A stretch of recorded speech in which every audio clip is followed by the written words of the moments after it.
มักทุกคนหลังจากที่ลงทะเบียนเรียนแล้วเนาะ Autodesk 3D ลงทะเบียนเรียนเรียนแล้วก็ปึกได้บัดนี้ย้อนว่าอาจารย์ก็ให้บอกไปเรียนออนไลน์เพิ่นก็เอาคลิปมาให้เอ้าจั่งใดก็อย่าจะให้มันจบไวๆวิชานี้ 3D Max เฮาจะมาเรียนมื้อนี้แม่น 3D Max ในเว็บไซต์ใน 3D Max นี่เฮาจะเรียนมื้อนี้เกี่ยวกับ3D Max ในการสร้าง 3D Model เนาะ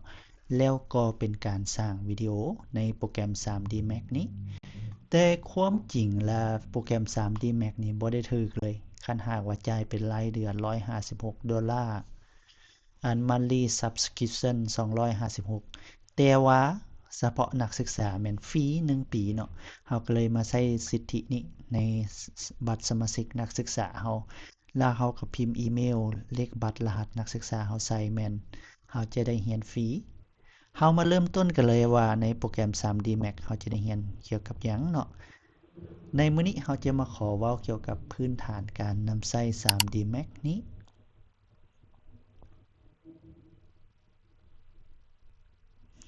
ในนี้เฮาจะเฮ็ดหน้าต่างนี่เกี่ยวกับโปรแกรม 3D 3D เฮาจะหมุนได้นี่หมายความว่าเฮาจะเบิ่งทางด้านใดก็ได้ในโปรแกรม 3D นี้จะมีอันนี้คร่าวๆที่เฮาจะนำใช้เนาะสร้างรูปอันนี้เกี่ยวกับฝึกพื้นฐานนี้ก่อนเนาะ ในคำสั่งต่างๆไฟล์ Edit Grouping Modify ตัวนี้แม่นคำสั่งพื้นฐานที่เราก็ต้องเรียนรู้และก็เข้าใจกับมันเนาะเพราะว่าจะมันก็คล้ายๆโปรแกรม Photoshop Illustrator คิดว่ามันก็จะมีนี้อันนี้เป็นเครื่องมือที่นำใช้เครื่องคำสั่งตัวนี้ต่างๆนี่ที่เราจะใช้สำหรับเบื้องขวานี่ก็เป็นเครื่องมือหนึ่งที่สำคัญเนาะเพราะว่าจะเป็น Object นี้ในการสร้าง Object ที่เราเฮ็ดขึ้นมาเมื่อกี้นี่ Standard Object Ben เนาะ เราจะสร้างรูปหยังเราก็สร้างมาได้ตัวนี้ shape เนาะเราได้สร้างรูปบางทีเราสร้างเป็นลายเป็น curve เป็นหยังเราเป็น star ลองเป็น star เราจะได้แนวใด star 3D 4D นี้อันนี้แม่นจะ star เนาะแล้วก็โหมด light โหมดวิดีโอ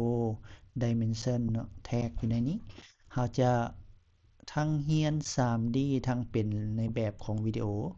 เราจะสังเกตในแบบวิดีโอคือจังได๋เด้มันจะบอกเวลาอยู่ทางลุ่มนี้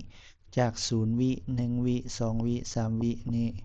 เราจะมา rendering ให้เบิ่งเนาะในที่นี้คอมพิวเตอร์เราแม่นคอมพิวเตอร์สำหรับใช้ของการพื้นฐานซื่อๆเราจะเรียนรู้ในการใช้ง่ายๆอันนี้แม่นเราฝึกพื้นฐานเพื่อการเข้าใจเกี่ยวกับคำสั่งที่จะต้องนำใช้และเข้าใจพื้นฐานว่าเราควรจะไปแบบใดเรียนไปแล้วเราจะได้เฮ็ดหยังและเอาไปสร้างหยังได้แหน่โปรแกรม 3D Max ก็หมายความว่าเราสร้างออกแบบเนาะสินค้าหยังต่างๆเนาะ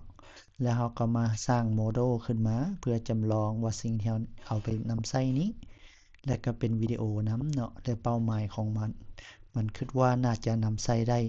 วิชานี้อยู่มีประมาณอยู่3หน่วยกิตเนาะเรียนแล้วก็บ่มีเก็บคะแนนบ่มีหยังมีแต่เซ็งอย่างเดียวหลังจากเรียนแล้วก็เซ็งได้เลย